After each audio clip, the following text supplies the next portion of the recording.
종교학자 오강남 교수는 종교란 무엇인가라고 하는 저서를 통해서 종교의 핵심에 대해서 우리에게 이야기를 해주고 있습니다. 종교의 핵심은 무엇인가? 궁극적 실제와의 관계에서 이루어지는 자각과 변화의 체험이다, 이렇게 말하는데요. 쉽게 말하면 신과의 관계를 통해서 나 자신에 대한 깨달음을 얻고 내 존재가 변화하는 것을 경험하는 것이 종교의 핵심이다, 이렇게 말합니다. 기능이 변화가 아니라 존재의 변화죠. 기능의 변화는 이제 우리가 여러 가지 훈련을 통해서 또 교육을 통해서도 이루어지는데, 종교의 역할은 기능의 변화가 아니라 내 존재가 달라지는 것을 경험하는 것이다, 이렇게 설명을 합니다. 인용하겠습니다. 옛 상태에서 탈피하여 더 깊은 차원의 세계, 나아가 궁극적인 실제에 접해본 사람은 옛것에서 해방되어 참 자유를 누리는 새로운 사람으로 변화하게 된다. 왜 그러면 종교를 통해서 우리가 새로운 존재로 변화하려고 하는가? 거기에 자유가 있다는 겁니다. 그거를 경험하지 못하면 여전히 뭔가에 애속되어지고 뭔가에 끌려갈 수밖에 없어서 참 자아의 삶을 살아가기가 어렵다는 겁니다. 그래서 우리들에게 종교가 중요하다라고 하는 거죠. 새로운 사람으로 변화한다라고 하는 것을 요한복음에서는 거듭남, born again 이렇게 말하죠. 조금 이제 쉽게 좀 와닿죠.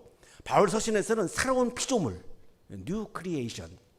그 다음에 고린도후서에서는 새것, the new라고 말씀하시고, 에베소서 2장 4장 24절, 오늘 성서 본문에서는 새 사람, the new self, 이렇게 다양한 용어로 말씀해 주고 있는데, 이게 다 같은 뜻입니다.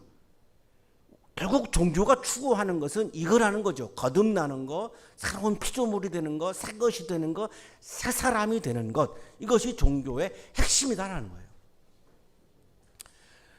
유교의 핵심을 이 교수님이 소개해 주는데요. 유교의 핵심도 결국은 새로운 사람으로 변화하는 것이다 라고 얘기합니다. 그러니까 소인배라고 말하죠. 소인배가 변화해서 가는 이 고울이 군자라고 말합니다. 유교에서는 군자, 사람다운 사람이죠. 소인배는 아주 이렇게 좀 찌질하다 그럴까요? 그런 사람이고, 군자는 좀 진짜 이렇게 좀 대범하고 정말 사람답고 아주 인간다운 이런 걸 말하는데, 소인배로부터 군자로 변화하고 군자에서 더 변화하면 성인으로까지 간다는 겁니다. 그러니까 유교가 추구하는 것도 결국은 우리 존재의 변화다라고 이야기합니다. 이거를 요약하면 이대로의 나에서 새로운 나로 바뀌는 엄청난 변화의 체험이다, 이렇게 말합니다. 이대로의 나라고 하는 것은 우리 모두는 본능적으로 욕망을 추구합니다. 욕망을 추구하지 않는 사람은 아무도 없습니다. 다 욕망을 추구하죠. 욕망을 막 추구하다가 보면, 거기에 욕망에 빠지다 보면 다른 사람에게 피해를 주면서까지 내 이익을 추구합니다. 그 처음에는 꺼리지만 나중에는 익숙해져 가지고 다른 사람에게 피해가 가는데도 나는 아무렇지도 않게 내 욕망을 따라서 막 치달아가면서 살아가는 거죠. A학점 받기 위해서 컨닝까지도 불사하는 거죠. 표정을 보니까 컨닝하는 분은 한 분도 안 계십니다. 다행입니다. 찔려하는 분이 한 분도 없었어요. 내가 표정을 유심히 봤는데. 근데 욕망을 막 따라가면 피해를 주면서까지도 부정한 길을 막 걸어가는 거고, 그 부정한 길을 걸어가면서 부끄러움을 모르는 겁니다. 수치심이 없는 거죠. 이게 이대로의 나입니다.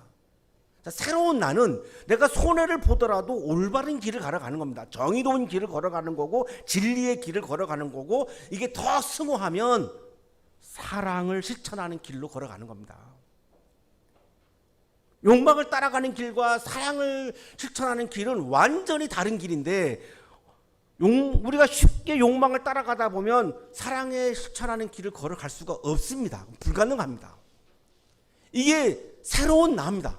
그 사랑에 실천하는 길을 걸어가는 거를 내가 기뻐하게 되죠. 자랑스러워하게 되고, 거기서 내가 막 구원의 기쁨을 경험하고 황홀한 기쁨을 경험하는 거예요. 손해가 되는데도 그게 별로 나한테 중요하지 않게 느껴지는 거죠. 올바른 길을, 사랑의 길을, 진리의 길을, 정의의 길을 걸어가면서 내가 너무나 막 기쁨이 차오르는 겁니다. 이게 새로운 나로 이렇게 변화하는 건데 이게 어렵습니다.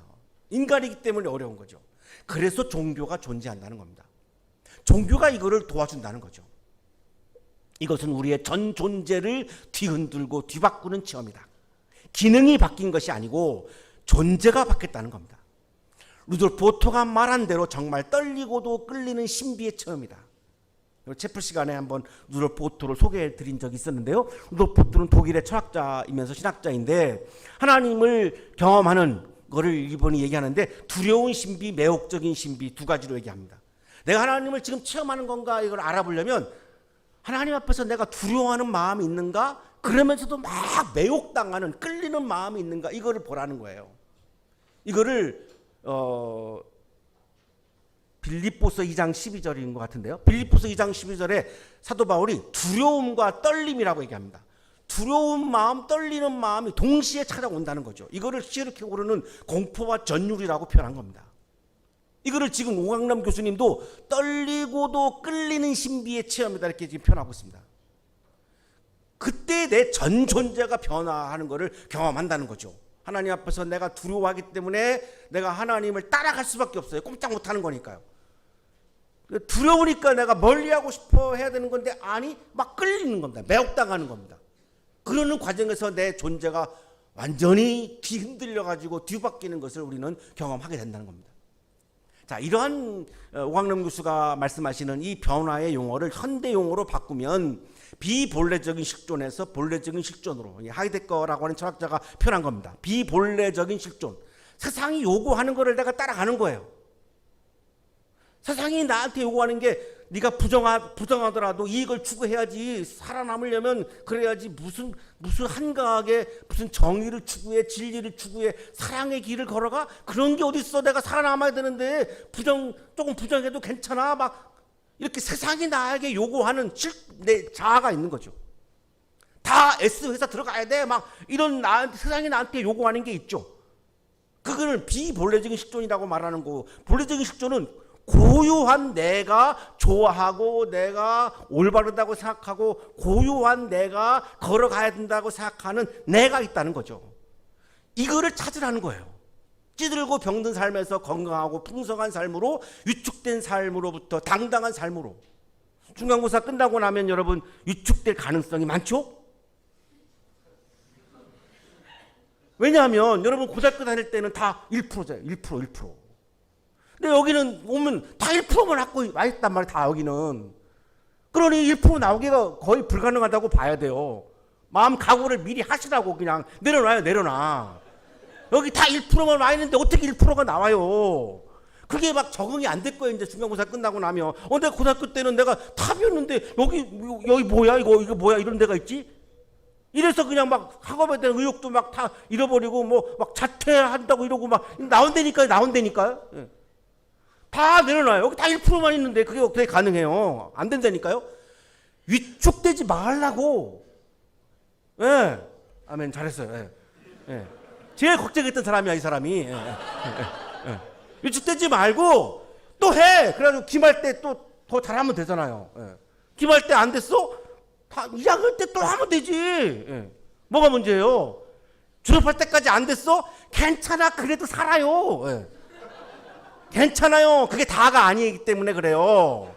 사회에서 여러분을 평가할 때 여러분 학점만 평가하지 않아요. 우리 학교가 굉장히 자랑스러운 것 중에 하나가 잠재적인 역량을 평가하는 거로 유명한 학교잖아요.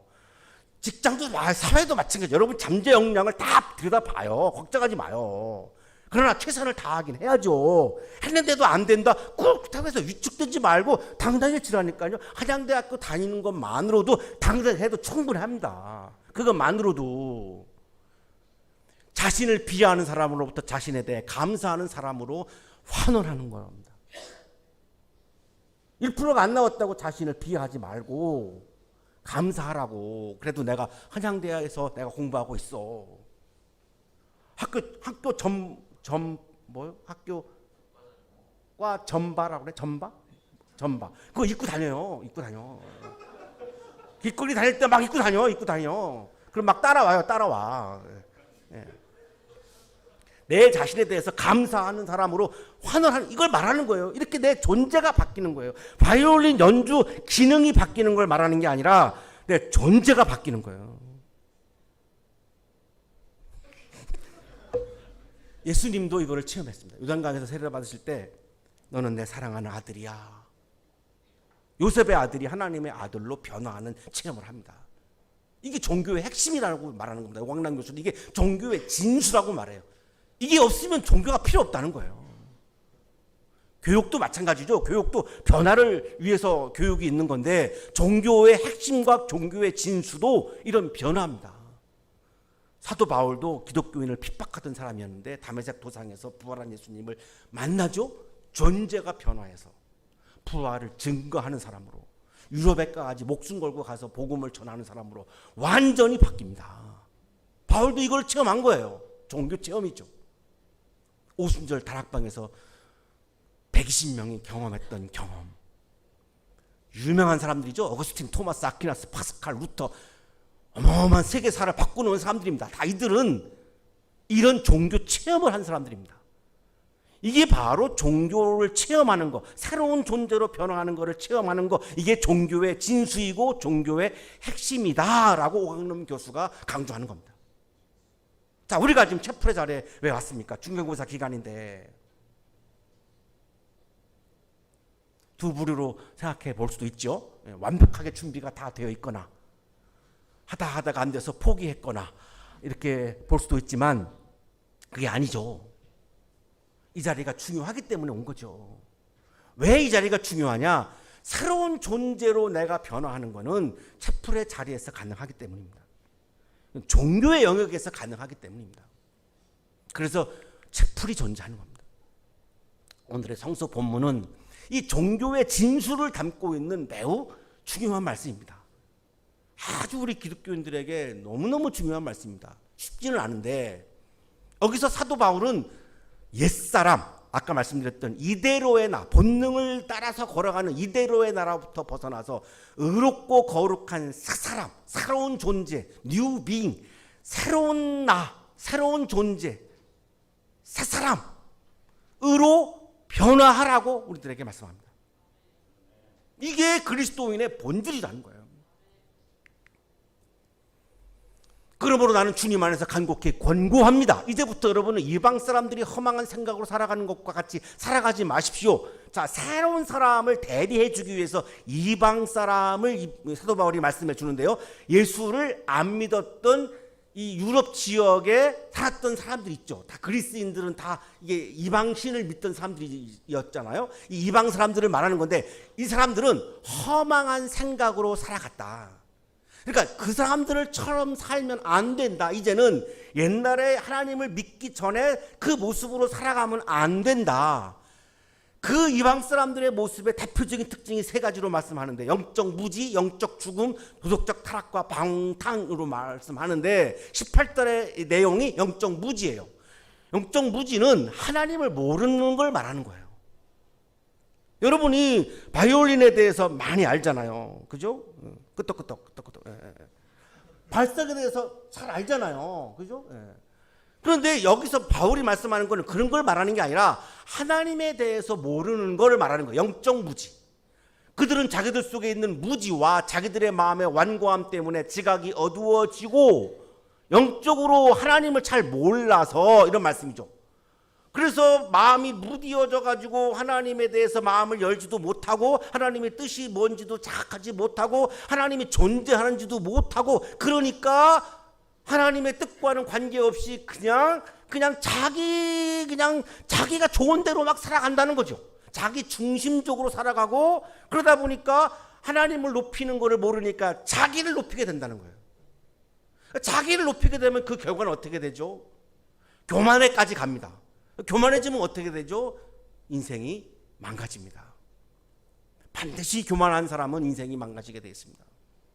그 원인이 뭐냐? 하나님을 모르기 때문에 자기중심적, 자기를 높이면서 자기를 막 신격화하면서 살아가게 된다는 거죠.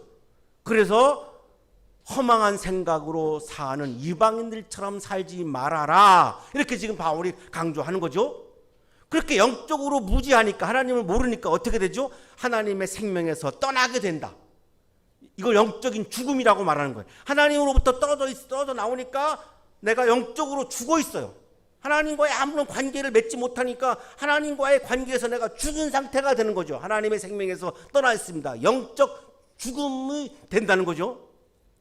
그렇고 나면 그 다음에 탐욕과 방탕에 내 삶을 맡길 수밖에 없다는 겁니다. 영적으로 무지하고 영적으로 죽게 되면 내가 나밖에 없어요. 도스토옙스키가 그런 말 하잖아요. 신이 존재하지 않는다면 인간에게 모든 것이 다 허용된다. 하나님을 모르니까, 하나님과 떨어져 있으니까, 하나님의 말씀으로 떨어져 있으니까 그냥 내 맘대로 하는 거고, 그냥 내가 최고인 거고, 나만인 거고, 그냥 다 나만인 거죠. 그래서 결국은 방탕과 탐욕에 내 삶을 맡겨서 욕망을 따라서 살아가고 더러운 일을 하면서도 부끄러워할 줄 모르고 살아가게 된다는 겁니다. 모두가 그랬는가? 그렇지는 않습니다. 세네카 같은 사람은 로마의 수학자이고 정치가이죠. 네로 황제의 스승이었는데 이 사람은 굉장히 고매한 고귀한 삶을 추구했습니다. 다 그런 건 아니지만 당시에 그리스에 살고 있는 많은 그리스도인들 중에는 이방인이었던 삶을 버리지 못한 사람들이 많았다라고 하는 겁니다. 그리스도인이 되었으면 삶이 바뀌어야 되는데, 존재가 바뀌어야 되는데 문화는 여전히 그대로였다라고 하는 것을 지금 바울이 강하게 지금 얘기하는 거죠. 이방처럼 살지 말라고. 그러면서 이렇게 말씀하죠. 여러분은 그리스도를 배웠지 않는가? 언제 그리스도께서 이방인처럼 살라고 얘기했는가? 그렇지 않지 않는가? 그러면서 이제 예수님에 대해서 배운 거를 이렇게 리마인드 시킵니다. 여러분은 지난날의 생각을 반대로 허망한 욕정을 따라 살다가 썩어 없어질 그 옛사람을 벗어버리고 옛사람을 벗어버리라는 겁니다. 여기 옛사람은 죄를 따라서 살아가는 거, 욕망을 따라서 살아가는 거, 내가 죄의 지배를 받는 거. 그리스도인은 내가 죄를 지배하는 사람인데 죄의 지배를 받는 상태를 말하는 거죠. 죄의 지배를 받아가지고 허망한 욕심과 욕망을 따라서 살아가는 겁니다. 그거 외에는 보이는 게 없어요. 그냥 욕망을 충족하면 그냥 모든 게 다 만사 오케이인 거죠. 그러나 감각적인 거를 추구하고 욕망을 추구했을 때 결과가 뭐죠? 순간적인 쾌락은 있지만, 순간적으로 스트레스 해소는 되지만 진정한 기쁨과 행복은 경험하지 못한다는 겁니다. 여러분이 클럽에 가서 막 몸을 흔들면 순간적으로 스트레스 해소가 되죠. 중간고사 끝나면 가려고 지금 계획 세우고 있잖아요. 순간적으로 스트레스 해소는 돼요. 내가 이거 나쁘다는 말이 아니라 스트레스 해소도 해야죠. 살아가면서 스트레스 해소는 되는데 거기서 더 한층 더 차원이 올라가서 진정한 기쁨과 구원의 기쁨이 나에게 오지 않는다는 거예요. 욕망을 따라가는 거에 한계가 있다는 거예요. 감각적인 것을 추구하고 욕망을 따라가는 것은 결국은 욕망은 끝이 없기 때문에, 한이 없기 때문에 진정한 기쁨과 행복을 경험하지 못한다는 거예요. 소유도 욕망인데 소유 끝이 없죠. 내가 가지면 더 갖고 싶은 게 소유욕이죠. 그러니 거기 만족이 없습니다. 그러니까 거기에 행복과 구원의 기쁨이 없어요. 소유가 필요합니다. 하지 말라는 게 아니라, 수도사처럼 살라는 말이 아니라 소유가 필요한데 그것만으로 안 된다는 겁니다. 한계가 있다는 거예요. 그래서 사도 바울은 지금 옛사람을 벗어버려라 이렇게 얘기하는 거예요. 욕망을 따라가던 옛사람을 벗어버려라. 에리 프롬 같은 사람은 이거를 해빙 모드를 존재형으로 바꿔라. 소유형의 인간은 존재형의 인간으로 바꿔라 이렇게 말하는 겁니다. 내가 어떻게 존재하는가를 고민하라는 거예요. 욕망을 따라가지 말고 결론적으로 말하면 하나님을 따라가는 새로운 사람이 되어라 이겁니다. 하나님을 따라가면 거기에는 구원의 기쁨과 진정한 기쁨이 거기에 있다는 거예요. 그래서 지금 새 사람을 지금 바울이 계속 강조하는 거예요. 두 번째, 마음의 영을 새롭게 해라. 내 영이 바뀌게 된다는 거예요. 내 존재가 바뀌려면 내 생각만 바뀌어서도 안 되고 내 영이 바뀌어야 되는 스피릿이. 이게 어렵죠. 이기적인 사람이 이타적인 사람으로 바뀌는 게 쉽지 않죠. 욕망을 추구하던 사람이 사랑을 추구하고 진리를 추구한다. 이게 어려운 겁니다. 너무너무 어려운 겁니다. 그래서 내가 성령을 모셔야 가능해지는 겁니다.